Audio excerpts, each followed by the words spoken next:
जय हिंद साथियों। RPF LDC exam के एग्जाम सीरीज में आप सभी लोगों का मैं पुनः स्वागत करता हूं। आशा है कि आप लोग अपने एग्जाम की तैयारी में लगे होंगे और आज से कुछ ही दिन बचे हुए हैं एग्जाम को। जैसा कि मालूम है कि 20 तारीख को आपका एग्जाम होना है, 20 दिसंबर 2024 को। तो आप सभी लोग अपने तैयारी में व्यस्त होंगे और अपनी तैयारी को बेहतर तरीके से कर रहे होंगे।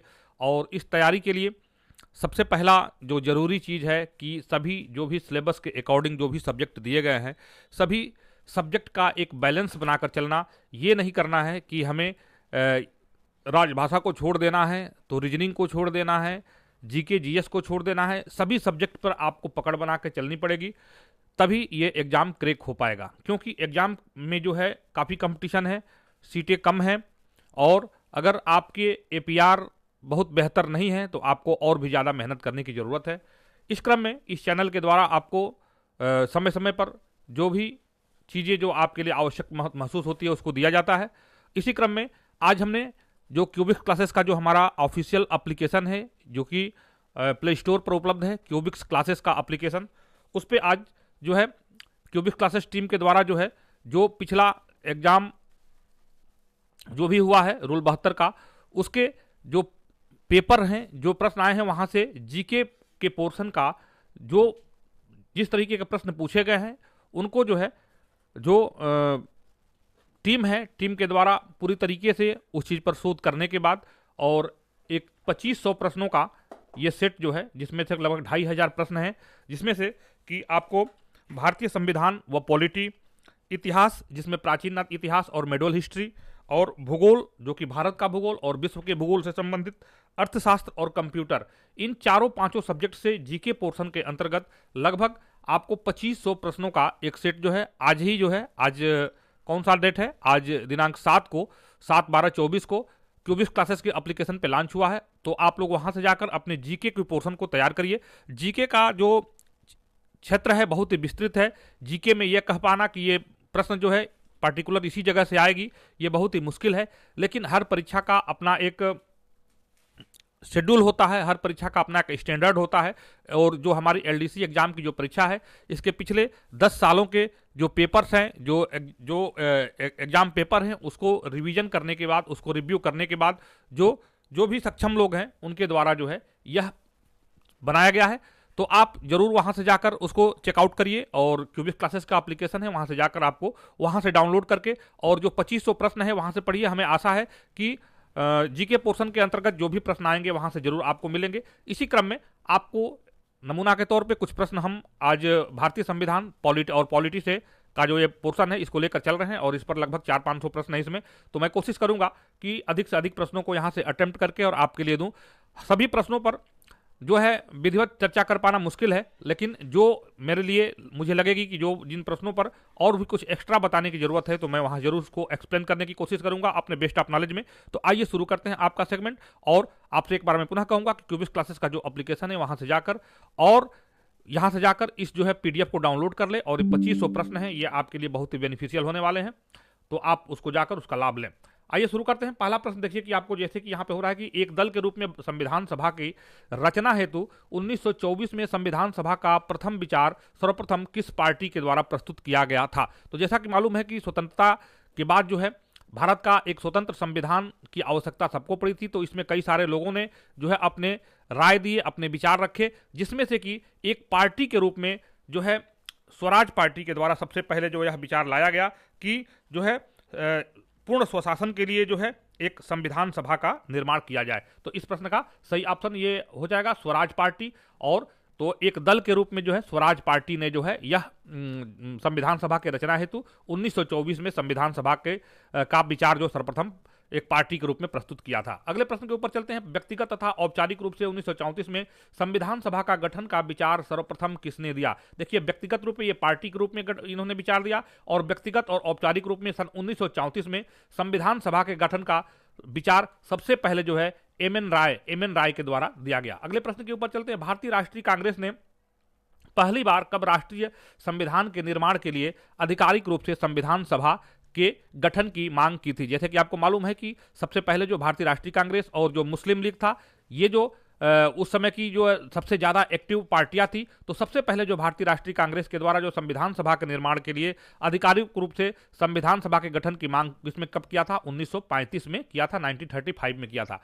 अगला है वर्ष 1938 में किसने यह घोषणा की थी कि संविधान का निर्माण वयस्क मताधिकार के आधार पर चुनी गई संविधान सभा द्वारा किया जाएगा। यानी कि इसके कहने का मतलब कि वर्ष 1938 में यह घोषणा किया गया था कि संविधान का जो निर्माण होगा वह एक मताधिकार पर, एक निर्वाचन पद्धति के आधार पर जो संविधान सभा के द्वारा चुना जाएगा। जो भी संविधान सभा के सदस्य होंगे उनको चुना जाएगा। यह मत जो है पंडित जवाहरलाल नेहरू ने शायद 1938 में दिया था। अगला प्रश्न है, स्वतंत्र संविधान के निर्माण के लिए क्रिप्स मिशन भारत कब आया? बहुत ही महत्वपूर्ण है, इसको देखिए।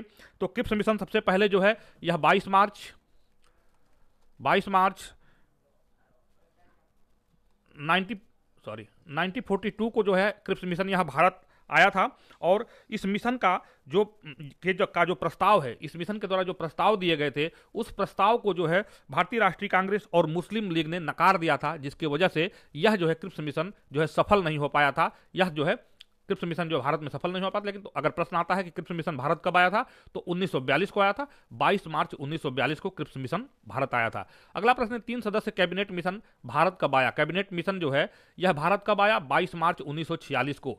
24 मार्च 1946 को क्रिप्स कैबिनेट मिशन जो है भारत आया। और अगर क्रिप्स मिशन की बात करें तो 22 मार्च 1942 को आया। अगला प्रश्न है, संविधान सभा की प्रथम बैठक कब हुई? तो संविधान सभा की जो प्रथम बैठक 9 दिसंबर 1946 को हुई। और इसमें जो है प्रथम अध्यक्ष के रूप में जो है जिनको कि अस्थायी अध्यक्ष के रूप में डॉक्टर सच्चिदानंद सिन्हा को दिया गया था। कई बार रिपीटेड क्वेश्चन है, इंपॉर्टेंट है, इसको लगाइएगा। तो अस्थायी संविधान सभा के पहले अस्थायी अध्यक्ष कौन थे? तो यह डॉक्टर सच्चिदानंद सिन्हा थे। और संविधान सभा के प्रथम अस्थायी अध्यक्ष कौन थे अगर पूछा जाता है तो डॉक्टर राजेंद्र प्रसाद थे, जो कि भारत के प्रथम राष्ट्रपति के रूप में प्रचलित हैं। अगला प्रश्न है हमारा, किस देशी रियासत ने प्रतिनिधियों ने संविधान सभा में भाग नहीं लिया था? तो हैदराबाद की जो रियासत थी उसके प्रतिनिधियों ने जो है संविधान सभा में भाग नहीं लिया था, उन्होंने इसका जो है विरोध किया था। अगला प्रश्न है, संविधान सभा में प्रांतीय तथा देशी रियासतों में कितने लाख की आबादी पर एक प्रतिनिधि को चुना गया था? तो जब यह संविधान सभा का में जो है जब सदस्यों को चुनना था तो उसमें जो है एक रेशियो बनाया गया था, जिसमें 10 लाख पर जो है 10 लाख की आबादी पर एक प्रतिनिधि को चुना गया था, जो कि उस आबादी का प्रतिनिधित्व करता था। अगला हमारा क्वेश्चन नंबर 12 है, संविधान सभा के संचालन समिति के अध्यक्ष कौन थे? तो ये थे डॉक्टर राजेंद्र प्रसाद। देखिए इसी तरह के प्रश्न जो है आपको आपकी जो परीक्षा में आगे ले जाएगा, तो किसी भी प्रश्न को हल्के में मत लीजिए, इसको देखिए। अगला प्रश्न है, संविधान सभा के संघीय संविधान समिति के अध्यक्ष कौन थे? तो ये थे पंडित जवाहरलाल नेहरू। अगला प्रश्न है, संविधान सभा के प्रारूप समिति के अध्यक्ष कौन थे? ये बहुत ही प्रचलित प्रश्न है और कई बार आया है इस प्रश्न को। तो प्रारूप समिति के जो अध्यक्ष थे सबसे पहले तो कौन थे? Doctor Bhimrao Ambedkar. Doctor BR Ambedkar संविधान सभा के प्रारूप समिति के अध्यक्ष थे। जब संविधान सभा का निर्माण हुआ तो कई सारी समितियों का निर्माण हुआ था, जिसके बारे में हम लोग इस खंड के अंतर्गत देख रहे हैं। संविधान सभा के प्रांतीय संविधान समिति के अध्यक्ष कौन थे? तो ये सरदार वल्लभ भाई पटेल थे। अगला प्रश्न है, संविधान सभा के संघ शक्ति समिति के अध्यक्ष कौन थे? तो पंडित जवाहरलाल नेहरू। ये जो भी समितियां आप देख रहे हैं इसमें सबसे जो है इंपॉर्टेंट है जो है प्रारूप समिति। ये कई बार पूछा गया है। प्रारूप समिति के अध्यक्ष कौन थे? डॉक्टर भीमराव अंबेडकर थे, जिन्होंने संविधान के पूरे प्रारूप को बनाया था, पूरे प्रारूप पर जो है अपना जो है सुझाव दिया था। अगला प्रश्न है, संविधान सभा में मौलिक अधिकारों एवं अल्पसंख्यकों संबंधी परामर्श समिति के अध्यक्ष कौन थे? तो ये थे सरदार वल्लभ भाई पटेल, लौह पुरुष डॉक्टर सरदार वल्लभ भाई पटेल।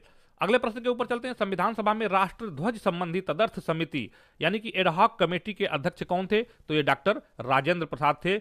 राष्ट्रध्वज से संबंधित तदर्थ समिति, जिसमें थे कि राष्ट्रध्वज के का जो डिजाइन था, जो निर्माण था, उससे संबंधित जो समिति थी उसके अध्यक्ष कौन थे? तो डॉक्टर राजेंद्र प्रसाद थे। अगला प्रश्न है, संविधान सभा के मौलिक अधिकार उप समिति के अध्यक्ष कौन थे? JB कृपलानी। अगला प्रश्न है, संविधान सभा के अल्पसंख्यक उप समिति के अध्यक्ष कौन थे? HC मुखर्जी थे। क्वेश्चन नंबर 21 है, संविधान सभा में अनुसूचित जाति जनजाति के सदस्यों की संख्या कितनी थी? तो SC ST के जो है 34 सदस्य जो है थे, 33 सदस्य थे। अगला है, संविधान सभा में महिला सदस्यों की संख्या कितनी थी? तो संविधान सभा में महिला सदस्यों की संख्या कितनी थी? 15 महिला सदस्य थी। अगला प्रश्न है, संविधान के निर्माण में कुल कितना समय लगा? इंपॉर्टेंट क्वेश्चन है। 2 साल 11 माह 18 दिन, याद रखिएगा 2 साल 11 माह 18 दिन इंपॉर्टेंट क्वेश्चन है और ये आपके इसको याद रखिएगा। संविधान सभा के निर्माण में कुल 2 साल 11 माह और 18 दिन लगा था।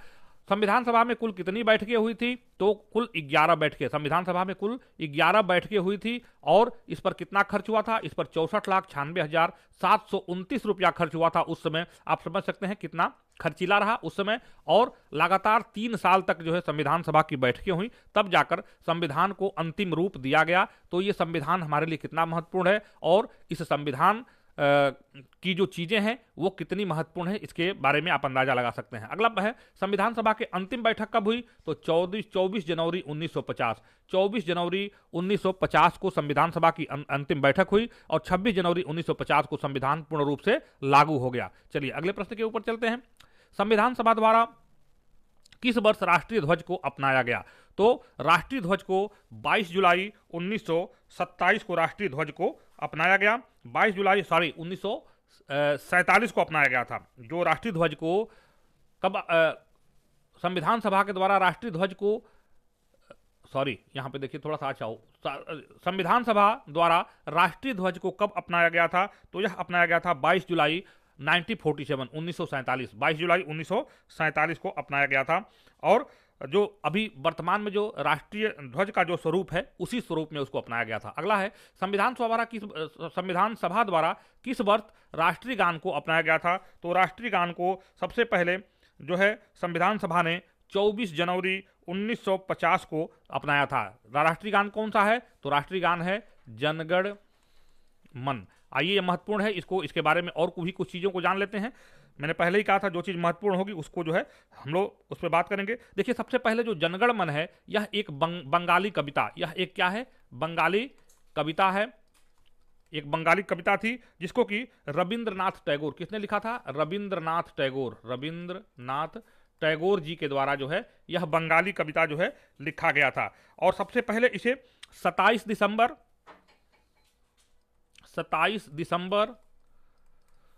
1911 को कोलकाता, याद रखिएगा यहां से प्रश्न बनते हैं तो इसलिए मैंने इसको एक्सप्लेन कर दिया। यहां पे कोलकाता को जो कोलकाता का जो है राष्ट्रीय कांग्रेस का जो अधिवेशन था, राष्ट्रीय कांग्रेस के अधिवेशन में सबसे पहले इसको पहली बार गाया गया था। और इसको किसने गाया था? इसको रविंद्रनाथ टैगोर की जो भांजी थी, जिनका नाम क्या था? जिनका नाम था सरला, इनके द्वारा जो है सबसे पहले इसको जो है राष्ट्रीय कांग्रेस के जो है भारतीय राष्ट्रीय कांग्रेस के कोलकाता अधिवेशन में 27 दिसंबर 1911 को गाया था। और बाद में इसका हिंदी अनुवाद भी हुआ, जैसा कि बताया कि मूल रूप में यह एक बंगाली कविता थी और इसका हिंदी, मैं यहां पे लिख देता हूं, आप लोग अपने हिसाब से समझ लीजिएगा। इसका हिंदी अनुवाद, राष्ट्रीय गान का हिंदी अनुवाद हो सकता है आपके लिए नया चीज हो, तो हिंदी अनुवाद किसने किया था? कई बार ये प्रश्न आते हैं। तो कैप्टन आबिद अली, इसका हिंदी अनुवाद किसने किया था? कैप्टन आबिद अली।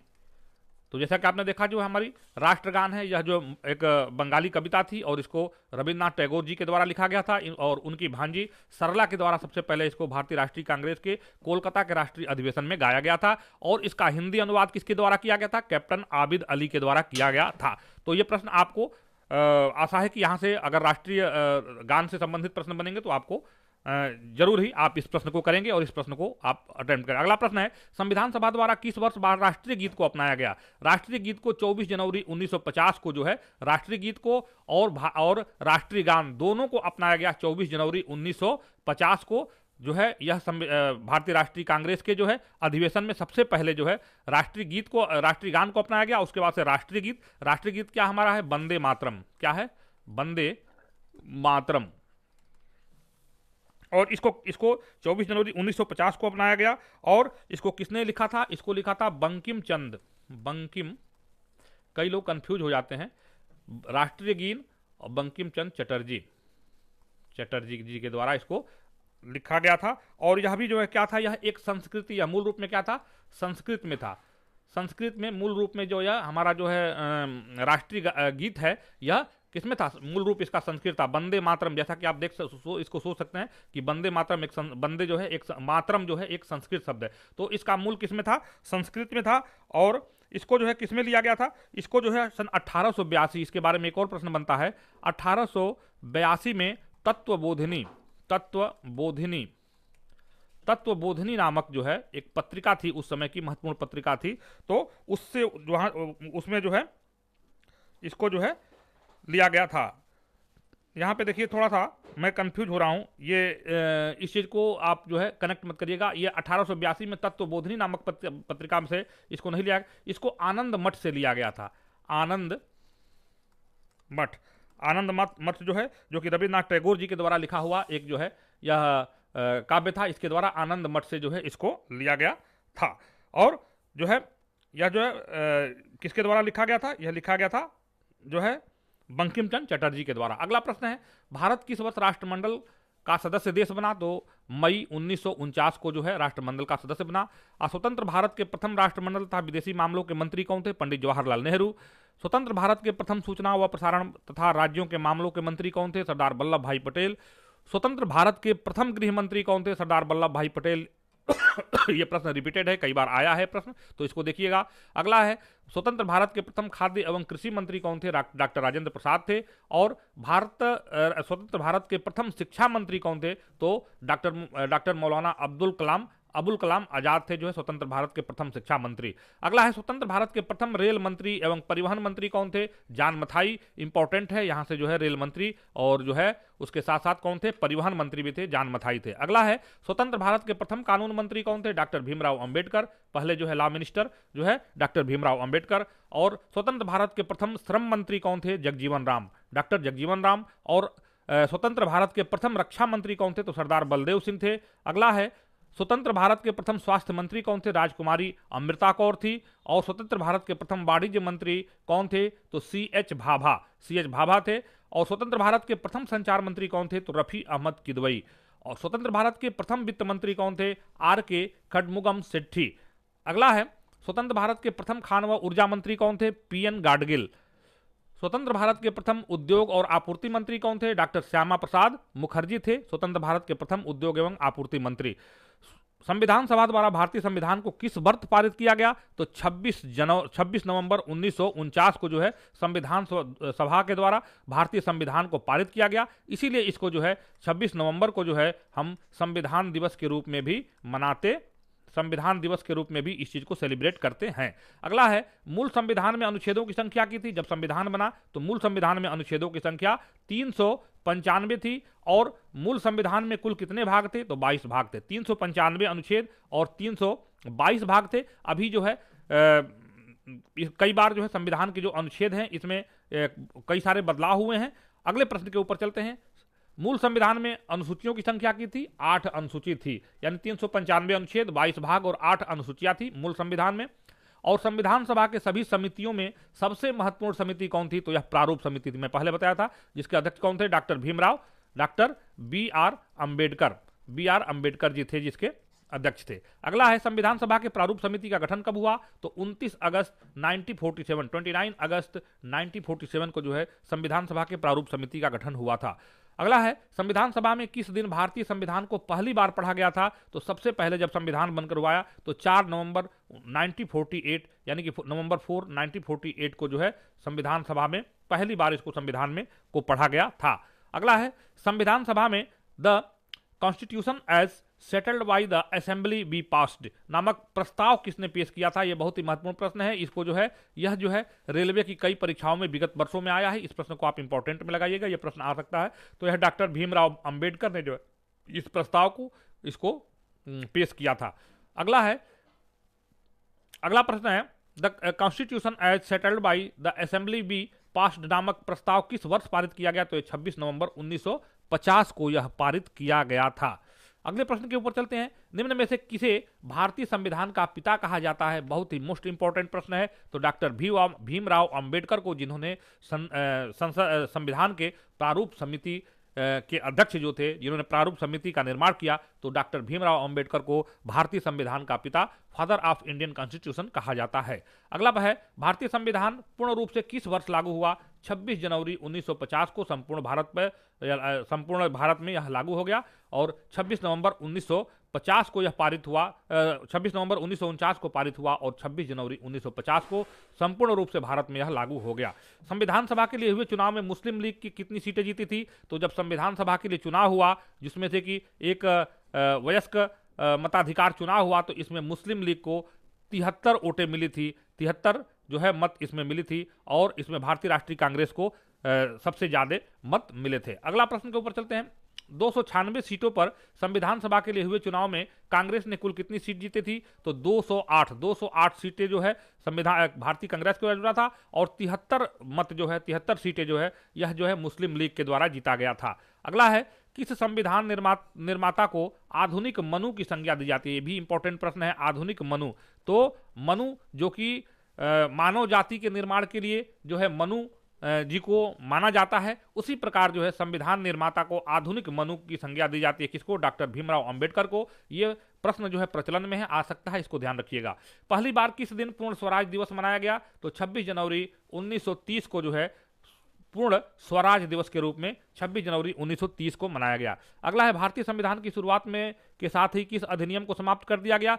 तो जब भारतीय संविधान जो है अभी लागू नहीं हुआ था, उससे पहले जो है भारतीय स्वतंत्रता अधिनियम 1947 और भारत शासन अधिनियम 1935 जो है, जो कि थी, जिससे जो कि शासन होता था, लेकिन जैसे ही संविधान जो है अपने अस्तित्व में आया, तो इस भारतीय स्वतंत्रता अधिनियम 1947 और भारत शासन अधिनियम 1935 को समाप्त कर दिया गया। किसने प्रारूप समिति को अपहरण समिति कहा था? तो निराजुद्दीन अहमद। अगला है, किसने संविधान सभा को हिंदुओं का निकाय कहा था? इसको किसने कहा था? लॉर्ड विस्काउंट। लॉर्ड विस्काउंट, ये भी इंपॉर्टेंट प्रश्न है और प्रचलन में है, इसको ध्यान रखिएगा, यहां से आ सकता है। अगला है, संविधान सभा ने किस जानवर के प्रतीक को मुहर के रूप में अपनाया था? तो यह था हाथी। हाथी को जो है संविधान सभा ने जो है एक प्रतीक मुहर के रूप में अपनाया था। अगला है, संविधान सभा के लिए संवैधानिक सलाहकार के रूप में किसे नियुक्त किया गया था? तो सर BN राव को जो है एक संवैधानिक सलाहकार के रूप में जो है संविधान सभा के द्वारा नियुक्त किया गया था। अगला है, संविधान सभा का सचिव किसे नियुक्त किया गया था? तो HBR अयंकर को। HBR अयंकर को जो है संविधान सभा का सचिव के रूप में उनको नियुक्त किया गया था। अगला है, संविधान के प्रमुख सुलेखक कौन थे? तो प्रेम बिहारी नारायण रायजादा। जो संविधान के प्रमुख सुलेखक, यानी संविधान को जो है जो कलमबद्ध किया गया था, सबसे जो जिनके द्वारा कलमबद्ध किया गया था संविधान को, तो यह कौन है? प्रेम बिहारी नारायण रायजादा। रायजादा को याद रखिएगा, इसको इंपॉर्टेंट में लगाइएगा, ये प्रश्न आप देखिएगा। तो संविधान के सुलेखक कौन थे? तो कॉलीग्राफर कौन थे उसके? तो प्रेम बिहारी नारायण रायजादा थे। अगला है, संविधान सभा को किस शैली में लिखा गया था? तो इटैलिक शैली में लिखा गया था। संविधान जो मूल रूप में जो है इटैलिक शैली में जो है संविधान सभा को संविधान को जो है इटैलिक शैली में लिखा गया था। भारतीय संविधान के मूल संस्करण का सौंदर्यीकरण और सजावट किसके द्वारा किया गया था? तो शांति निकेतन के कलाकारों द्वारा, जिसमें मदन लाल बोस तथा बिहूराम मनोहर सिन्हा शामिल थे। तो संविधान सभा का जो मूल संस्करण, उसका सौंदर्यीकरण और सजावट किसके द्वारा किया गया था? इसको आप देख लीजिएगा। और जो संविधान के फ्रंट पेज पे उसमें भगवान श्री राम की मूर्ति भी, श्री राम का जो है एक चित्र भी उस पर है। तो यहां से इस चीज को भी आप ध्यान रखिएगा, यहां से भी प्रश्न बन सकते हैं। अगला प्रश्न है, संविधान के हिंदी संस्करण के सुलेखन यानी कि उसके कॉलीग्राफर कौन थे? तो बसंत कृष्ण वैद्य थे। संविधान के जो हिंदी संस्करण हुआ, जैसे कि मान लीजिए हमने आपसे बताया कि शुरू में जो है इटैलिक संस्करण में वो था, तो इटैलिक शैली में था, लेकिन जो है उसका हिंदी संस्करण को जो है लेखबद्ध किया गया था किसके द्वारा?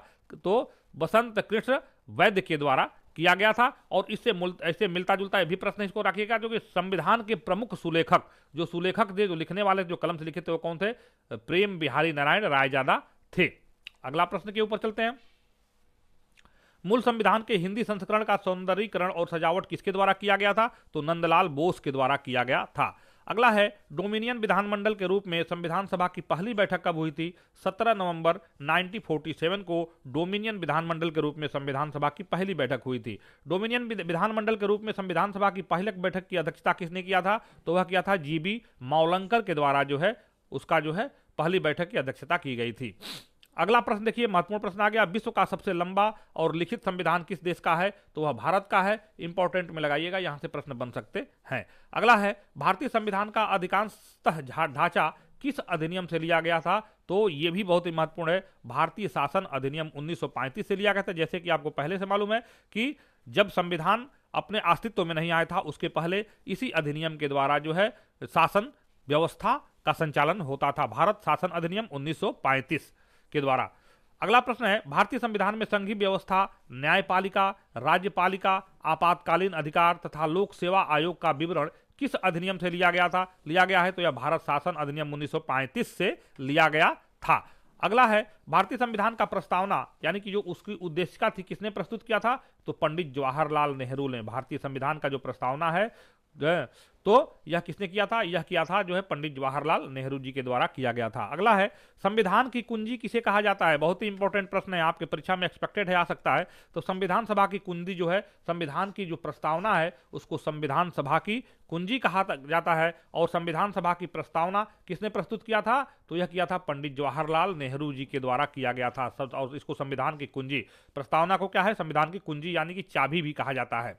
अगला है, किस संवैधानिक संशोधन अधिनियम के तहत संविधान में समाजवादी, पंथ, निरपेक्ष और राष्ट्र की अखंडता शब्द जोड़े गए? तो यह 42वां संविधान संशोधन अधिनियम 1976। तो 42वां संविधान संशोधन जिसमें कई सारे बदलाव, संविधान में कई सारे बदलाव किए गए थे। अगला प्रश्न है, मौलिक अधिकार, संविधान की सर्वोच्चता तथा न्यायपालिका की स्वतंत्रता किस देश के संविधान से लिया गया है? तो मौलिक अधिकार है और संविधान की सर्वोच्चता तथा न्यायपालिका की स्वतंत्रता जो है यह किससे लिया गया था? अमेरिका। जैसे कि आपको मालूम है, जो संविधान का जो प्रोसीजर है उसमें उसको कई देशों के जो है प्रोविजन से उसको लेकर और बनाया गया है। तो जो मौलिक अधिकार और संविधान की सर्वोच्चता तथा न्यायपालिका की स्वतंत्रता जो है यह जो है फॉर्मेट किससे लिया गया? यह अमेरिका के द्वारा लिया गया था। अगला प्रश्न है, निर्वाचित राष्ट्रपति व उस पर महाभियोग उपराष्ट्रपति, उच्चतम एवं उच्च न्यायालय के न्यायाधीशों को हटाने की विधि किस देश के संविधान से लिया गया था? तो यह लिया गया था अमेरिका के संविधान से लिया गया था। भारतीय संविधान में वित्तीय आपातकाल का प्रावधान किस देश की संविधान से लिया गया है? वित्तीय आपातकाल अमेरिका के संविधान से इसको लिया गया है। हालांकि भारत में अभी तक जो है वित्तीय आपातकाल अभी तक नहीं लगा है, अभी तक वित्तीय आपातकाल नहीं लगा है। चलिए अगले प्रश्न के ऊपर चलते हैं। भारत में संसदीय शासन प्रणाली तथा एकल नागरिकता का प्रावधान किस देश के संविधान से लिया गया है? यह ब्रिटेन के संविधान से लिया गया। देखिए ये इस तरह के प्रश्न बनते हैं तो इसको आपको ध्यान दीजिएगा। भारतीय संविधान में नीति निर्देशक सिद्धांत किस देश के संविधान से लिया गया? यह आयरलैंड के संविधान से लिया गया था। इंपॉर्टेंट क्वेश्चन है, इसको ध्यान रखिएगा। तो नीति निर्देशक का सिद्धांत कहां से? आयरलैंड के संविधान से लिया गया है। अगला है, भारतीय संविधान में राष्ट्रपति द्वारा राज्यसभा में सदस्यों का मनोनयन किस देश के संविधान से लिया गया है? तो यह लिया गया है आयरलैंड के संविधान से लिया गया है। केंद्र एवं राज्यों के बीच संबंध का प्रावधान किस देश के संविधान से लिया गया है? यह ऑस्ट्रेलिया के प्रावधान से लिया गया है। और भारतीय संविधान की प्रस्तावना की भाषा तथा समवर्ती सूची का प्रावधान किस देश की संविधान से लिया गया है? तो यह ऑस्ट्रेलिया के संविधान से लिया गया है। अगला है, आपातकाल के दौरान राष्ट्रपति को मौलिक अधिकार संबंधी शक्तियों का प्रावधान किस देश की संविधान से लिया गया है? तो यह जर्मनी के संविधान से लिया गया है। भारतीय संविधान में मौलिक कर्तव्य किस देश से लिया गया है? यह भी इंपॉर्टेंट है, इसको लगाइएगा, यहां से प्रश्न बन सकते हैं। भारतीय संविधान में मौलिक कर्तव्य किस देश के संविधान से लिया गया है? या तो यह रूस के, रसिया के संविधान से जो है मौलिक कर्तव्यों को लिया गया है। अगला है, संघ व राज्यों के बीच शक्तियों का विभाजन का प्रावधान किस देश के संविधान से लिया गया है? तो यह कनाडा के संविधान से लिया गया है। और भारतीय संविधान में संशोधन प्रक्रिया का प्रावधान किस देश के संविधान से लिया गया है? तो यह दक्षिण अफ्रीका के संविधान से लिया गया है। अगला है, संघ व राज्य तथा केंद्र शासित प्रदेशों का उल्लेख किस अनुसूची में मिलता है? तो पहली अनुसूची में जो है क्या मिलता है? संघ व राज्य तथा केंद्र शासित प्रदेशों का उल्लेख किसमें मिलता है? प्रथम अनुसूची, पहले अनुसूची में मिलता है। अगला है, संविधान के किस संशोधन द्वारा दिल्ली को राष्ट्रीय राजधानी क्षेत्र का दर्जा दिया गया था? तो 69वां संशोधन जो कि 1991 में किया गया था, 69 संशोधन। अगला है, भारतीय राज्य व्यवस्था के विभिन्न पदाधिकारियों जैसे राष्ट्रपति, राज्यपाल, राज्यसभा के सभापति और लोकसभा के अध्यक्ष तथा उपाध्यक्ष के वेतन, भत्ते और पेंशन आदि का उल्लेख किस अनुसूची से में लिया गया है? तो यह दूसरी अनुसूची में से लिया गया है, दूसरी अनुसूची में इसको दिया गया है। अगला है, उच्चतम न्यायालय और उच्च न्यायालय के न्यायाधीशों तथा भारत के नियंत्रक महालेखा परीक्षक का वेतन तथा पेंशन का उल्लेख किस अनुसूची में दिया गया है? दूसरी अनुसूची में दिया गया है। और शहरी क्षेत्रों के स्थानीय स्वशासन और संस्थाओं को कार्य करने का उल्लेख किस अनुसूची में मिलता है? तो यह 12वीं अनुसूची में मिलता है। तो इस तरीके से हमारा देखिए मकसद है कि आपको जो है जो ये एप्लीकेशन पे हमने जो यह 2500 प्रश्नों का ये सारा जो पोर्शन हमने इस पे लगाया हुआ है, तो यहां से आप देख सकते हैं कि इसमें कई सारी चीजें हैं और इसको आप देख सकते हैं। इसमें देखिए आपका ये सारी चीज़ें हैं जो आपका राजभाषा से संबंधित कोंकणी, मणिपुरी तथा नेपाली भाषा इसको संशोधन के रूप में जो 71वें संवैधानिक संशोधन के रूप में जोड़ा गया, तो ये सारी चीज़ें इसमें इस सेशन के अंतर्गत है। तो आप क्यूबिक्स क्लासेस का एप्लीकेशन जाइए, उसको चेकआउट कीजिए और वहाँ से जो है इस एप्लीकेशन को डाउनलोड करके एक बार सरसरी नज़र से जरूर देख लीजिए। 2500 प्रश्नों का श्रृंखला है, तो ये हमारा पॉलिटी और संविधान से संबंधित प्रश्न थे। आइए आपको लेकर चलते हैं और भी जो इस सेशन के अंतर्गत और भी जो चीज़ें हैं उस पर हम उसको हम आपको दिखाते हैं कि वहाँ से और कौन कौन सी चीज़ें हैं जिस पे आप अपनी प्रैक्टिस कर सकते हैं। तो ये देखिए, यहाँ से आपको भारतीय इतिहास को भी आप देख सकते हैं। देखिए इतिहास के जो ये प्रश्न हैं, इतिहास में जो है आपको थोड़ा सा मैं इसको करता हूँ, ये इतिहास है। देखिए इसमें प्राचीन भारत के बारे में जानकारी है, तो प्रमुख स्रोतों में से एक धर्मग्रंथ में कितने वेद हैं। तो ये सारी चीज़ें देखिए, ये बहुत ही महत्वपूर्ण प्रश्न है और सभी ये प्रश्न जो है एक बार अगर आप इसको सरसरी निगाह से देख लेंगे तो फिर आपके लिए काफ़ी बेनिफिशियल होगा और आपके परीक्षा में यहाँ से मैक्सिमम प्रश्न बनेंगे। तो 2500 प्रश्नों को यूट्यूब के माध्यम से पढ़ाना बहुत ही मुश्किल है। आप इसको आराम से इसको आप लोड कर लीजिए इसको, और लोड करने के बाद इसको जो है इसका जो है प्रिंट आउट भी निकलवा लीजिए। और ये सभी प्रश्न बहुत ही महत्वपूर्ण है और पिछला जो भी आपका 10 साल का एग्जाम हुआ है उस एग्जाम को ध्यान में रखते हुए इन प्रश्नों को लिया गया है। और तो ये हमारा इतिहास का पोर्शन था और अभी आपको मैं ले चलता हूँ ये भूगोल की तरफ। ये देखिए ये भूगोल का यह पोर्शन है। भूगोल में देखिए आपको ये जो है सारी चीज़ें, भूगोल का जनक किसको कहा जाता है, भूगोल और ये सारी चीज़ें जो है इसमें कि विश्व भूगोल और इंडियन जो भूगोल है उसके बारे में जो है सारी चीज़ें इसमें हैं और बहुत ही महत्वपूर्ण है। यहाँ से आपके सारे प्रश्न बनेंगे। तो आप जरूर जाइए क्यूबिक्स क्लासेस के एप्लीकेशन पर और चेकआउट कीजिए। यहाँ से आपको अच्छे अच्छे प्रश्न मिलेंगे। सभी जो 2500 प्रश्न हैं, हमें लग रहा है कि इससे बाहर जो है आपका जीके सेक्शन के अंतर्गत प्रश्न नहीं आएंगे। जल्दी ही आप लोगों के लिए जो करंट के भी जो प्रश्न हैं, जिसमें से कि जो प्रशासनिक अधिकारी हैं उनके बारे में, सभी जो भी प्रशासनिक अधिकारी है, जैसे कि हम लोग 2-3 परीक्षाओं में, पिछले परीक्षाओं में देखा कि प्रशासनिक अधिकारियों के बारे में भी पूछा जाता है। SC/ST आयोग के अध्यक्ष हो गए या जो है राष्ट्रीय मानवाधिकार आयोग के अध्यक्ष हो गए, तो इनकी सभी एक सूची जो है आपको जो है करंट से संबंधित जो भी चीज़ें हैं उसको हम जल्दी ही अपडेट करेंगे, आपको मिलेगा। तो आज के इस सेशन को यहीं पे समाप्त करते हैं। आप जरूर जाइए क्यूबिक्स क्लासेस के एप्लीकेशन पे और वहाँ से इस चीज़ को डाउनलोड करिए, आपके लिए काफ़ी बेनिफिशियल होगा। और आपके जो सुझाव हैं वो जरूर दीजिए कमेंट सेक्शन के अंतर्गत कि आगे और जो ये 10-15 दिन है इसमें किन किन चीज़ों को रिवीजन करें। अभी नया कुछ भी नहीं पढ़ना है, अभी जो पुरानी चीज़ें हम लोगों ने पढ़ा है उन्हीं सब चीज़ों को रिवीजन करना है। और बाकी आप ये जो ये चीज़ हमने आपके किया हुआ है, जो ये जीके का जो ये पोर्शन है, इसको आप जरूर तैयार करिए। जय हिंद, मिलते हैं अगले वीडियो में।